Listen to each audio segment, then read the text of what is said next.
قال لي شفت القمة العربية فمسكت نفسي عشان ما اغلطش. القمة قال سكت. قلت له بقول لك ايه، كان في شاعر اسمه مصطفى الجزار قدم قصيدة في مسابقة امير الشعراء في ابو ظبي واترفضت طبعا. الكلام ده من 7-8 سنين. القصيدة دي معبرة تماما عن الغمة العربية وليست القمة. بيقول ايه؟ كفكف دموعك وانسحب يا عنترة، فعيون عبله اصبحت مستعمرة. لا ترجو بسمة ثغرها يوما فقد سقطت من العقد الثمين الجوهرة. قبل سيوف الغاصبين ليصفحوا، واخفض جناح الخزي وارجو المعذرة. ولتبتلع أبيات فخرك صامتا، فالشعر في عصر القنابل ثرثرة. والسيف في وجه البنادق عاجز، فقد الهوية والقوى والسيطرة. فاجمع مفاخرك القديمة كلها، فاجمع مفاخرك القديمة كلها، واجعل لها من قاع صدرك مقبرة. وابعث لعبلة في العراق تأسفا، وابعث لها في القدس قبل الغرغرة.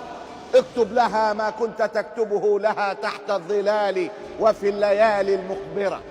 يا دار عبلة بالعراق تكلمي، هل أصبحت جنات بابل مقفرة؟ هل نهر عبلة تستباح مياهه، وكلاب أمريكا تدنس كوثرة؟ يا فارس البيداء صرت فريسة، عبدا ذليلا أسودا ما أحقره. متطرفا متخلفا ومخالفا، نسبوا لك الإرهاب صرت معسكرة.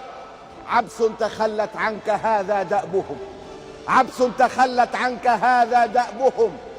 لعمرك كلها حمر مستنفرة. في الجاهلية كنت وحدك قادرا أن تهزم الجيش العظيم وتأسره. لن تستطيع الآن وحدك قهره، فالزحف موج والقنابل ممطرة. وحصانك العربي ضاع صهيله بين الدوي وبين صرخة مجبرة. هل سألت الخيل يا ابنة مالك كيف الصمود، وأين المقدرة؟ هذا الحصان يرى المدافع حوله متاهبات والقذائف مشهرة. لو كان يدري ما المحاورة اشتكى ولا صاح في وجه القطيع وحذره. يا ويح عبس أسلموا أعداءهم مفتاح خيمتهم ومدوا القنطرة. فأتى العدو مسلحا بشقاقهم، فأتى العدو مسلحا بشقاقهم ونفاقهم، وأقام فيهم منبرا. ذاقوا وبال ركوعهم وخنوعهم، فالعيش مر والهزائم منكرة. هذه يد الأوطان تجزي أهلها، من يقترف في حقها شرا يرى. ضاعت عبيلة والنياق، ودارها لم يبق شيئا بعدها كي تخسر.